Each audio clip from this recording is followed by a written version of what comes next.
We're now going to continue with section 6.6, area of a triangle using Heron's formula. Now, you have the old geometric area of a triangle that was 1/2 base times height. And that was when you knew the height of the triangle, such as a right triangle, or you had an altitude coming down through it. This is just referring to any generic triangle. Just make one up here having sides A, B, C, whatever the sides of the triangle are, okay? And we can use this formula to find the area. Now, there are some other trig formulas that we use for finding the area that you'll see in your book, but the only one we cover for this course would be Heron's formula. And this is one of the formulas that is not on your formula sheet for the final exam. We get a few of these thrown in here every now and then. So basically I need to figure out S. S will be 1/2 of the sum of the three sides, whatever the three sides are. And then after that, I can then put the value into my area formula. Area being the square root of whatever that S value is, minus the difference between those sides and all the S values. So on number 1 here, if I go find the S value, I would have S equals 1/2 of 12 plus 13 plus 5, which would be 15. There's my S value. Then my area would be square root 15.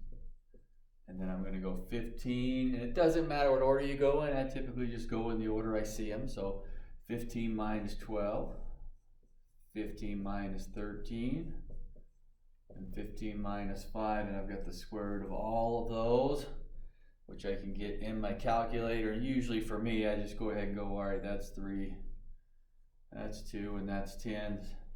Helps me a little bit with the parentheses on my calculator. So if I did this square root,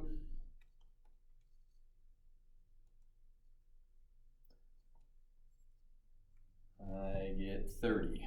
So my area is 30. And a lot of times we say 30 units squared, something like that. But you know, if these were in centimeters, it'd be 30 centimeters squared, whatever we're talking about. We're just working through the process here. Number 2. S would be 1/2 of 3 plus 3 plus 2. Let's see, that's 8. 1/2 of 8 is 4. And then go into my formula. Area would be the square root of 4 times 4 minus 3 times 4 minus 3 times 4 minus 2. And so then that would give me the square root of, well, this is square root of 8, looks like. So 2.83.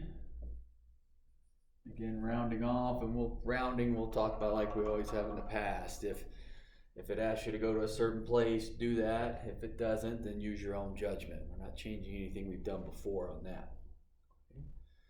3, the last one I've got here on the board, which are also the ones on your paper. S would be 1/2 of 5 plus 4 plus 7. Let's see, that's 8.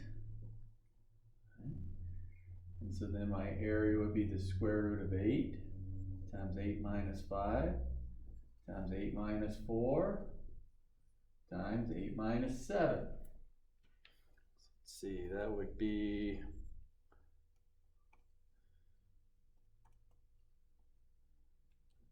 square root would be 9.80. That area value. Okay. That gives us a few examples there going through Heron's formula.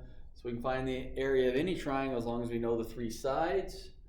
S will give me my value, 1/2 of the sum of the sides, and then into my area formula. I think probably the worst part is remembering the formula. Calculating, it's not too bad. And you know, you have all those things sitting right there for you. If I say something like, well, you don't get this one on the final, let's worry about that when the time comes, especially when you're trying to keep everything straight in your head. Okay? And that's it for Heron's formula.